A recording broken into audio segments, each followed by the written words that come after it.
Jadi silakan sobat era sekalian yang tertarik ya, mudah-mudahan ya, yang tertarik ada rezeki ya. Karena lumayan lama juga 13 hari, kan biasanya paketnya 9 hari, 11 hari ya. Ini 13 hari plus 2 hari menginap di Jakarta bagi orang daerah 1 malam, dan menginap di Jeddah menjelang kepulangan 1 malam. Itu makanya dibilang 13 hari plus 2. Jadi tidak mengganggu paket 13 harinya. Dan harganya reasonable ya, bisa dibandingkan dengan yang lainnya. Tetapi paling inti adalah semua itu adalah kehendak Allah Subhanahu wa taala. Jadi kalau memang ingin umroh bareng ya akan diumrohkan.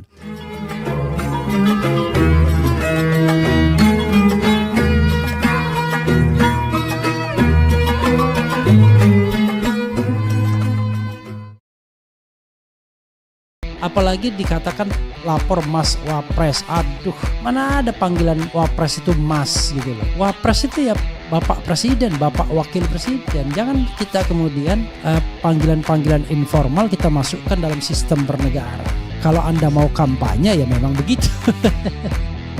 Tapi kalau kita yang benar ya nggak begitu caranya ya.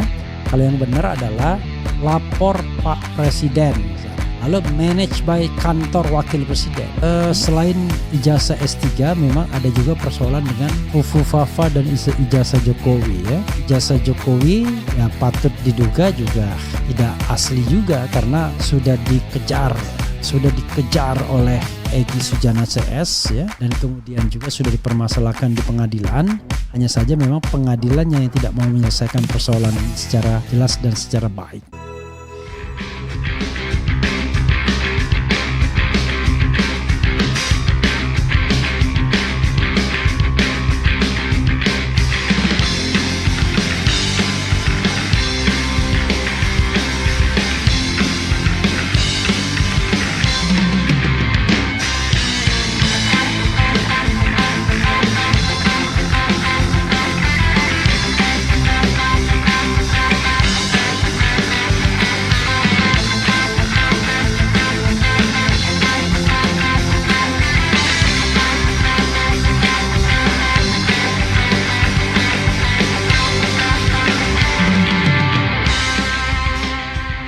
Rasa cemas, hidup berat, dunia gelap, Fufufafa makzulin aja. Ya, kita lihat ya.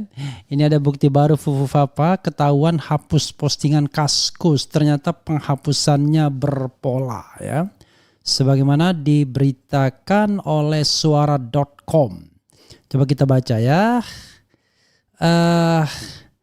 Kita perlu membacakan perkembangan berita tentang Fufufafa ya. Pemilik akun Kaskus Fufufafa hingga saat ini masih menjadi tanda tanya besar. This is not a big question actually ya. This is a real answer already ya. We have a real answer actually. Tetapi persoalannya adalah ya karena menyangkut orang besar maka kejelekan tidak gampang bisa diberitakan. Meski begitu, mayoritas warganet di media sosial menduga jika akun tersebut milik putra sulung Jokowi, Gibran Raka Buming Raka yang kini menjadi wakil presiden RI. Sebelumnya warganet menemukan bukti bahwa akun Fufufafa telah menghapus setidaknya 2.000 postingan di Kaskus ya. Jadi kalau kita buka Kaskus Fufufafa, sobat era sekalian, ya Fufufafa. Yang jelas dia tidak bisa lagi ya. Nah, ini ya.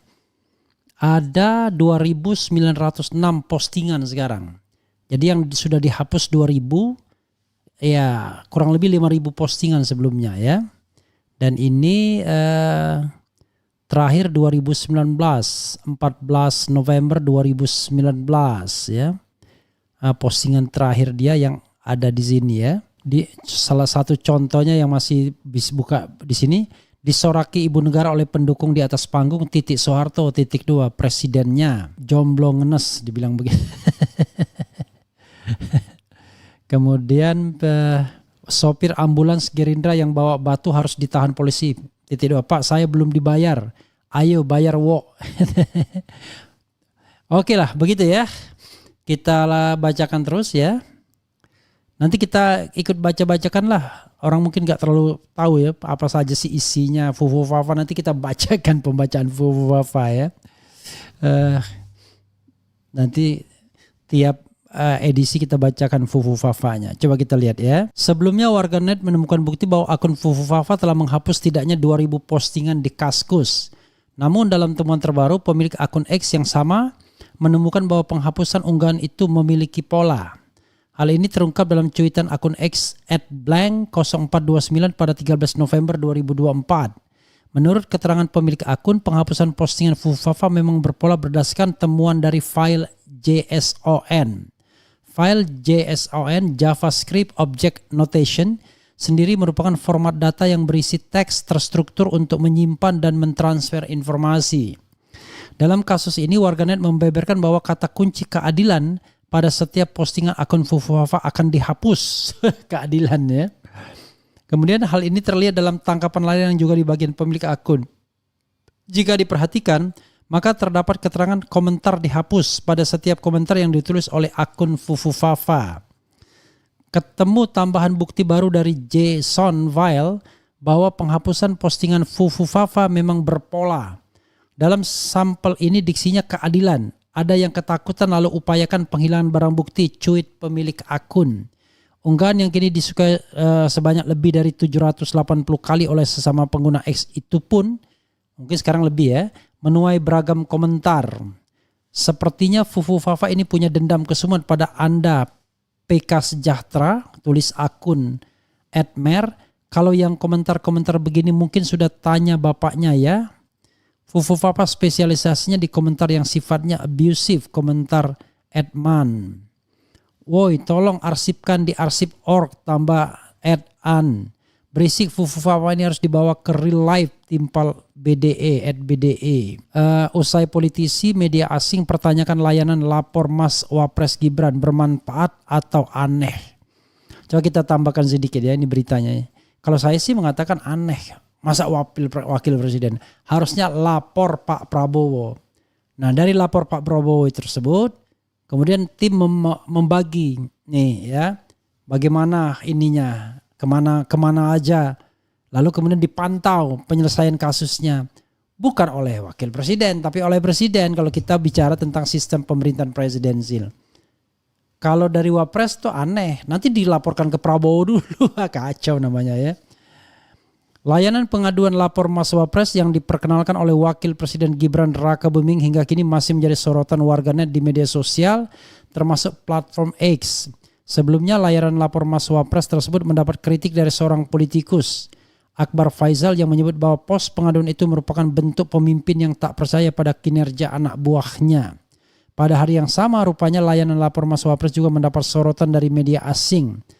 Terpantau channel News Asia CNA mempertanyakan layanan pengaduan tersebut dengan membuat artikel yang terbit pada 12 November 2024. CNA sendiri merupakan situs berita yang berbasis di Singapura. Dalam artikel tersebut, CNA menulis judul bermanfaat atau aneh. Meja pengaduan baru Wapres Gibran mendapat dukungan dari masyarakat Indonesia, namun ada pula yang skeptis. Pemberitaan dari media asing tersebut juga dibagikan oleh akun X Neng Monica pada 13 November 2024. Nah lo, salah satu media terkemuka di Asia yang berbasis di Singapura, Channel News Asia, menyoroti layanan lapor Mas Wapres yang dianggap kontroversi sekaligus dinilai sebagai sesuatu yang tak lazim dan aneh yang dilakukan oleh seorang wakil presiden, cuit pemilik akun. Unggahan yang disukai sebanyak lebih dari 13.000 kali oleh sesama pengguna X itu pun menuai beragam komentar. Rupanya tak sedikit warganet yang menilai jika layanan lapor Mas Wapres tersebut aneh dan tidak efektif. Udah jelas aneh, tupoksi Wapres itu kan fokus pada hal-hal strategis dan skala nasional yang lebih mendasar. Urusan mikro gini sudah ada mekanismenya di tiap daerah. Kalau tiap daerah nggak beres, ya tugas Wapres benerin Pemda. Pemda terjun ke masyarakat. Bukan Wapres langsung nampung semua keluhan masyarakat. But yeah, apalagi tujuannya kalau bukan pencitraan, ingin terlihat kerja padahal nggak efektif dan efisien sama sekali, tulis akun bla. Emang ada yang merasa nggak aneh komentar @atu di media asing aja ngkritik, gimana rakyatnya, coba tambah kritik juga dong, tambah. Media asing mana bisa mempan dengan anak ini, bapaknya aja cuma nyengir diberitakan sisi negatifnya oleh media asing. muka badak, saud, jak, dan lain-lain. Jadi sobat era sekalian ya, kalau kita bicara mengenai pengaduan ini ya, sebelum balik lagi ke akun Vuvu Fafa, ya jelas saja aneh kalau seandainya ada laporan pengaduan ke Wapres. Harusnya kemana? Ya ke presiden kalau mau dia buat laporan pengaduan, dan dari laporan pengaduan tersebut ada tim yang bekerja, ya kan? Tim yang bekerja, dan tim tersebut bisa saja dikoordinasi oleh wakil presiden. Tapi tetap saja lapornya ke Pak Prabowo, bukan lapornya ke Wapres gitu loh. Paham gak ini? Ini kan kita ini bernegara, bukan. Kalau begitu caranya nanti wakil presiden bisa bertindak tanpa sepengetahuan presiden. Jadi mekanisme itu yang harus dijalankan. Walaupun misalnya gini, lapor Pak Prabowo ya, atau lapor Pak Presiden, itu yang lebih bagus dulu lapor Pak Presiden karena tidak menyebut orang ya. Apalagi dikatakan lapor Mas Wapres. Aduh, mana ada panggilan Wapres itu Mas gitu loh. Wapres itu ya Bapak Presiden, Bapak Wakil Presiden. Jangan kita kemudian panggilan-panggilan informal kita masukkan dalam sistem bernegara. Kalau Anda mau kampanye ya memang begitu. Tapi kalau kita yang benar ya nggak begitu caranya ya. Kalau yang benar adalah lapor Pak Presiden misalnya. Lalu manage by kantor wakil presiden. Begitu mestinya. Ya kalau dia misalnya diberikan tugas untuk memanage pengaduan tersebut. Ya, usai UI tangguhkan gelar Dr. Bahlil, warganet pertanyakan ijazah Jokowi dan Vuvu Fafa. Oke, jagat media sosial Medsos X kembali menyala setelah Universitas Indonesia UI menangguhkan gelar doktor untuk Menteri Energi dan Sumber Daya Mineral (ESDM) dan Ketua Umum Partai Golkar Bahlil Lahadalia. Isi kepala warganet yang tercurah di Medsos X macam-macam. Yang jelas isu Bahlil menjadi trending topik dengan lebih dari 24.000 postingan dalam sekejap ya. Akun @budiantara lebih sadis lagi, setelah gelar dokter abal-abal Bahlil ditangguhkan oleh UI, saatnya bongkar ijazah palsu Jokowi dan Vuvu Fafa, tulis pemilik akun tersebut. Sedangkan akun @Yanuar Nugroho misalnya, penangguhan gelar doktoral untuk Bahlil belum final. Jangan sampai UI masuk angin lantas tidak membatalkan gelar doktor untuk Bahlil ya. Jangan sampai takut diintervensi ya. Kita tunggu finalnya, tetap diberikan doktoral atau dibatalkan. Hemat saya karena ditangguhkan gelar doktor di depan nama Bahlil Lahadalia Red tidak sepatutnya dipakai, tulis Yanuar Nugroho. Sedangkan akun @Umar Syadat HSB, ya Umar Hasibuan ini ya, menyarankan Bahlil mundur. Tak jelas mundur dari posisi Menteri SDM atau Ketua Umum Partai Golkar atau mundur dari Sekolah Kajian Strategik dan Global SKSG UI. Dalam sejarah UI sendiri baru kali ini ada kelulusan ditangguhkan. Mestinya Bahlil mundur saja dan minta maaf ke publik. Pernah nggak guys, tulis Umar Syadat Hasibuan. Dari berbagai sindiran itu ada video spanduk Bahlil yang nadanya Sami Mawon. Spanduk memampang wajah Bahlil terpampang di stasiun Universitas Indonesia di Depok, Jawa Barat. Dalam spanduk itu terdapat penawaran jasa kilat gelar akademik UI. Video itu dibagikan akun @rian_fighter7. Sedangkan akun @yusdinur75 mengapresiasi ketegasan UI dalam menjaga marwah kampus. Ini mantap, UI menangguhkan kelulusan Bahlil Lahadalia dari program doktor S3 SKSG UI. UI telah melakukan moratorium menunda sementara penerimaan mahasiswa baru program doktor SKSG hingga audit komprehensif terhadap tata kelola di program tersebut selesai dilaksanakan. Akun Michael Adam 17 menuliskan UI harus menjaga originalitas keilmiahannya. Batalkan kelulusan Bahlil, kalau tidak bisa berubah dari world class university menjadi universitas WC. Bukan world class ya. Malu-malu sedap Bahlil urung sandang gelar doktor, disertasinya diduga pakai joki dan plagiat. Ini ada juga nih kasus di Jawa Timur tuh, ada orang yang merasa dekat dengan aparat ya, nyuruh orang nyembah lalu kemudian menggonggong. Parah bener ya. Keputusan Universitas Indonesia UI yang menangguhkan gelar doktor dari Sekolah Kajian Strategik dan Global SKSG untuk Menteri SDM Bahlil Lahadalia layak diapresiasi. Mau tak mau ketum Partai Golkar yang terkenal dengan tagline masuk itu barang ya. Masuk barang itu, bukan itu barang, masuk barang itu. Kini harus menanggung malu. Bisa jadi keputusan berani dari kampus kuning itu lantaran banyaknya masalah menyangkut disertasi Bahlil yang berjudul Kebijakan, Kelembagaan dan Tata Kelola Hilirisasi Nikel yang berkeadilan dan berkelanjutan di Indonesia. Sejak awal disertasi Bahlil banyak masalah dan menjadi sorotan publik. Banyak dugaan tak sedap tertuju kepada disertasi Bahlil, mulai dugaan perjokian hingga plagiat. Soal dugaan perjokian diungkap jaringan advokasi tambang Jatam.